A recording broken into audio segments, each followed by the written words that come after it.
Hello there, today I'm making some little paper houses.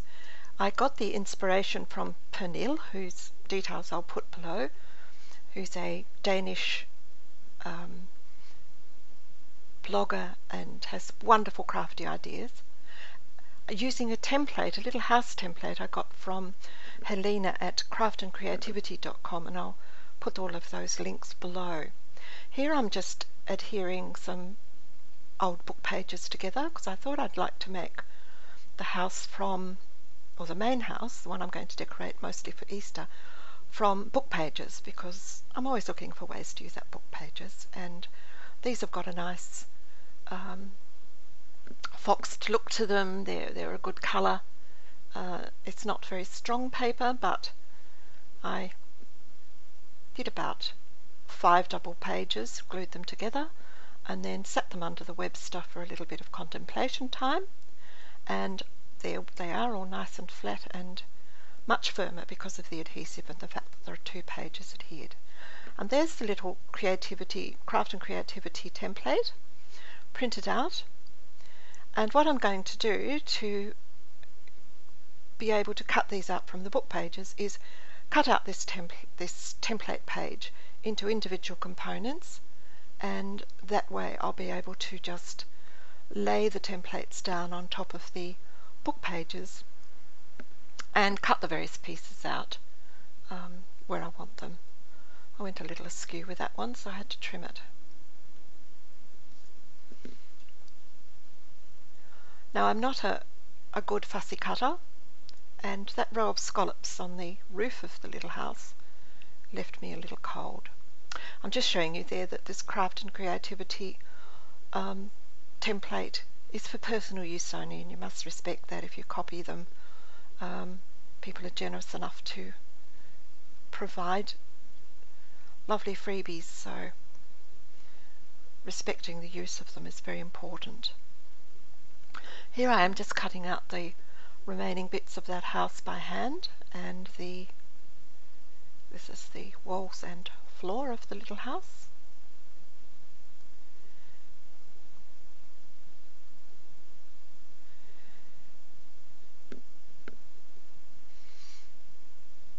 And now I'm just going through with the Martha Stewart scoreboard and putting in all of those score lines where they need to be.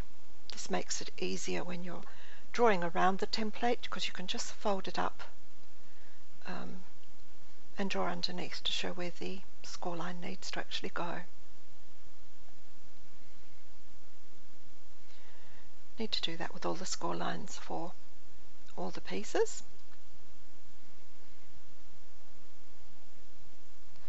And as this is a birdhouse, of course, it has a little circle on the front, which I didn't bother to cut out because I don't want to make them into birdhouses.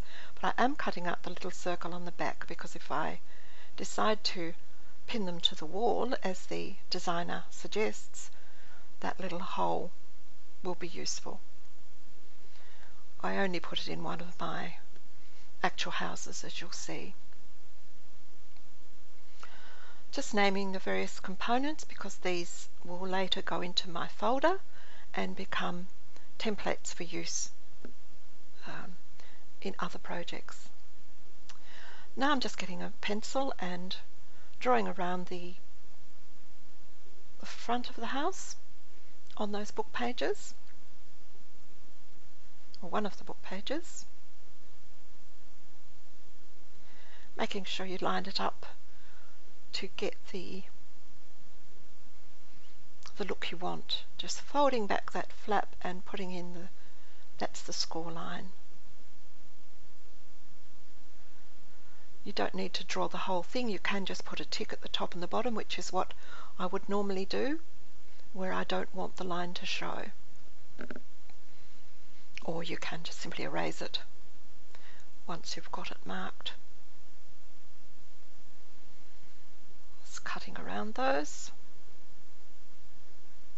You can use your paper trimmer, but I find these straight pieces are quite easy to cut with a nice long pair of scissors, and as I'm so terrible at fussy cutting, I sort of feel it's a little bit of a penance really I need to cut more so I'm better at it.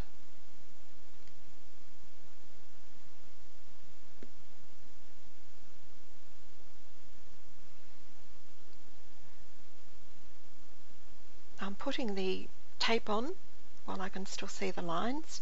You need to put the tape inside the lines, but not inside the score line, but not over them. Otherwise it impacts on the way the paper folds.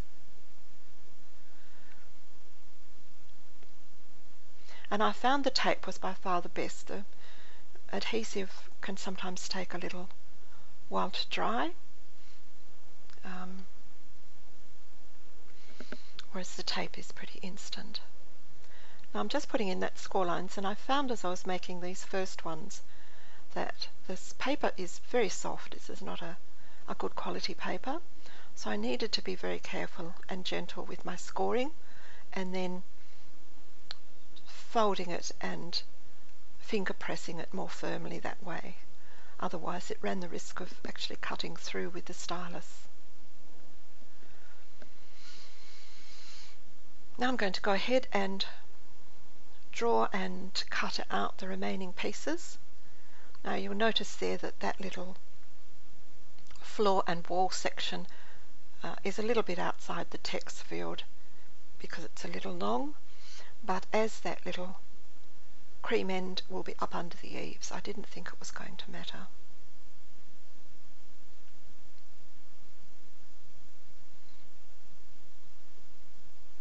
But it's something to remember when you're cutting out templates, is to make sure that your pages you intend to use are actually long enough for the design.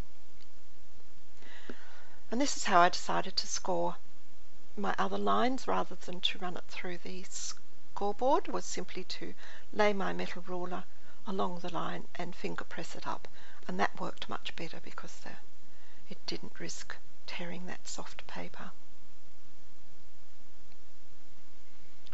Now I've got the tape on. It's easy to put the tape along the whole section and trim out the little divots later, because that way you make sure it's quicker and easier because you've only got one strip of adhesive, and also it makes sure that your adhesive is right into the corner. Just checking there to make sure I've got the fronts in the right orientation. Turn me around twice and I'm confused, so I have to just double check these things. And putting a little bit of glue stick just so that I've got a moment or two if I do make an error. And then burnishing it down. If you use glue stick, it pays to burnish because sometimes it can delay the adhesive quality of the tape a little, and you might find pieces are popping off. But if you give them a bit of a burnish, you just speed up that good adherence.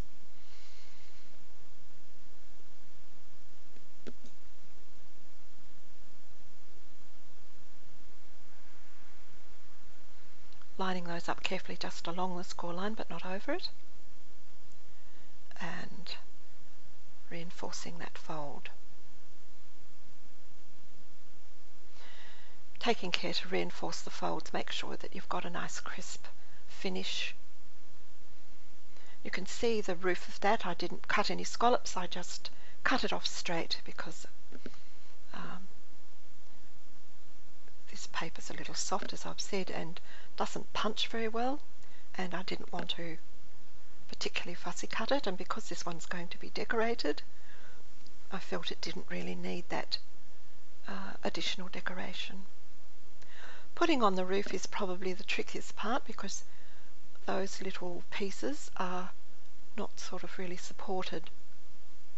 But if you work with one side at a time and make sure that the overhang of the little veranda, or the eaves I suppose it is, of the roof are equal to where you want them. If you want to hang this on the wall, obviously you would make it flush with the back so that there's nothing to impede it sitting nicely on the wall. But for this one I wanted it to freestand, and so I shared the little eaves distance equally front and back. Now I'm starting the decoration with a little twist or nest of hairy twine, and I've got a little Happy Easter cut out there from an Ephemeris Vintage Garden freebie called Vintage Eggs. I've put some pop dots on the back of that to give it some dimension, and added some glue on the twine just to try and keep it in place, and then adhered that little oval shape embellishment over the top. And once that's in place, I can tweak and pull at the twine to make it look less structured.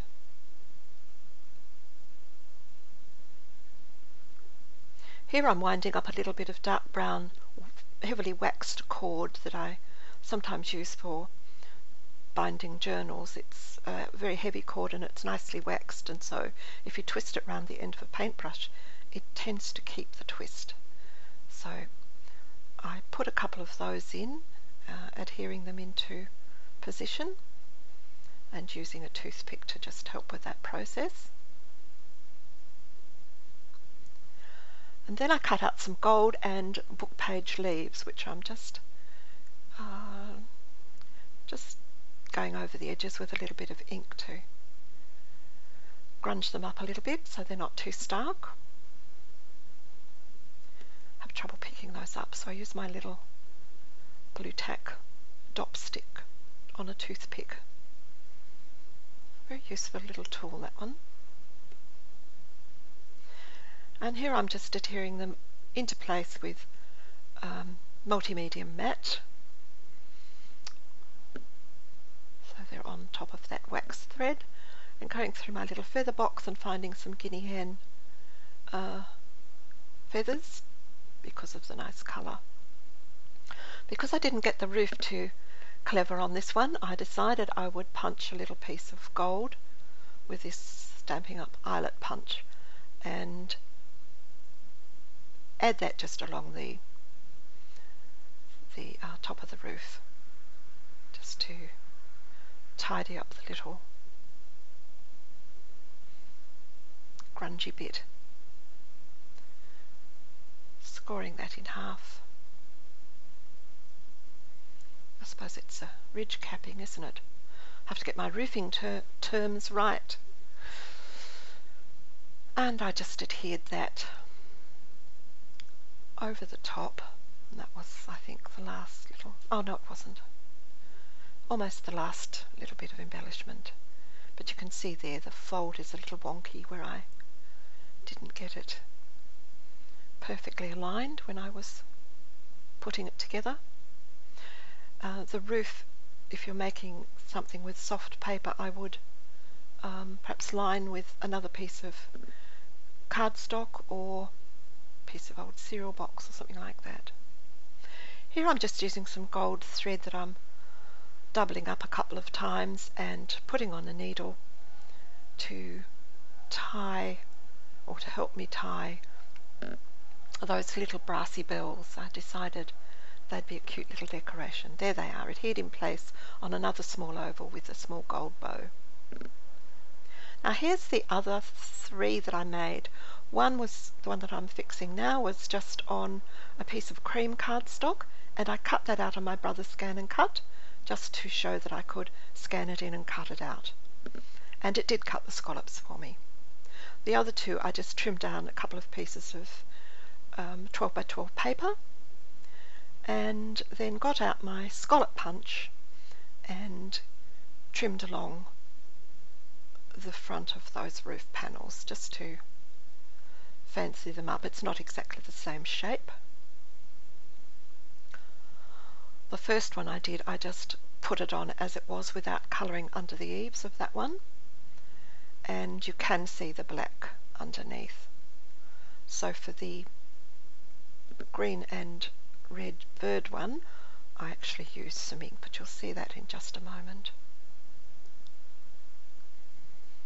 Going through and scoring all the pieces.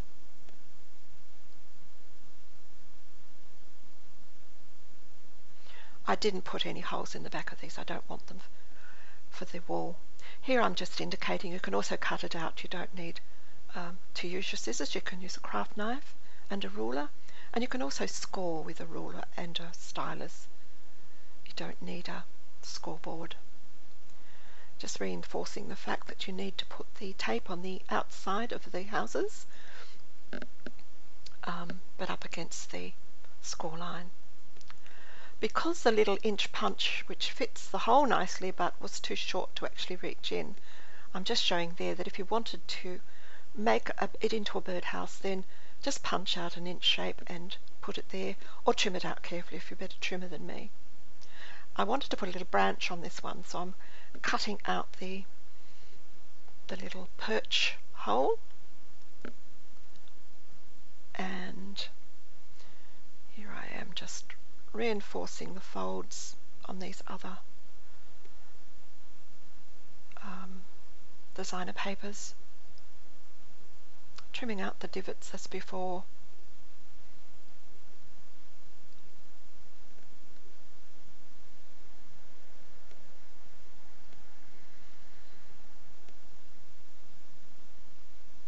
And you can see on that one the paper did crack a little as I was scoring it, so I'm just going in and going over the edges with a little bit of coffee ink that, as Genevieve will tell you, fixes everything. I wanted to put the little branch in, so I didn't quite know how to fix it, so I got 3 of these foam squares, and using the same hole punch, I punched a hole in the roughly the center. I just punched away, and sticking the 3 together so that the circles are a bit lined up, and then applying that to the inside of the little front of the house gives the little bay twig something to hold it. It just needed something to attach it on the inside. I put a little bit of E6000 in there over the top, but I don't think it needed it. It was quite secure. So while that was drying, I actually cut out a reinforcing because I thought that paper's quite light. So I cut a little piece of cereal box.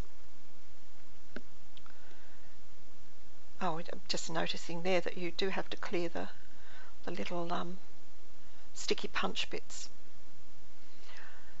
I didn't show you the rest of the bird, but I did reinforce with a piece of cereal box, and I also added some glass beads into the bottom of the box to give it more stability, but I didn't show that for some reason.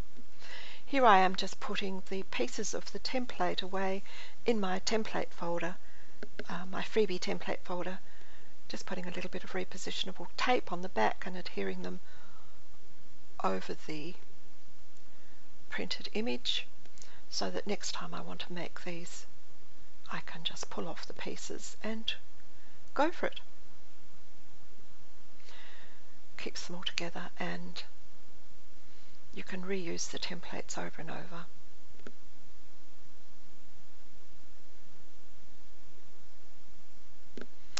And here's some photos of the finished items. There's a little Easter one, fully finished. There's the back of it, perfectly plain. There's the little plain one I made first with its newspaper, flowers and leaves. The little birdhouse with its twig. A butterfly house. And lastly, a chook house. Thanks so much for watching. Bye now.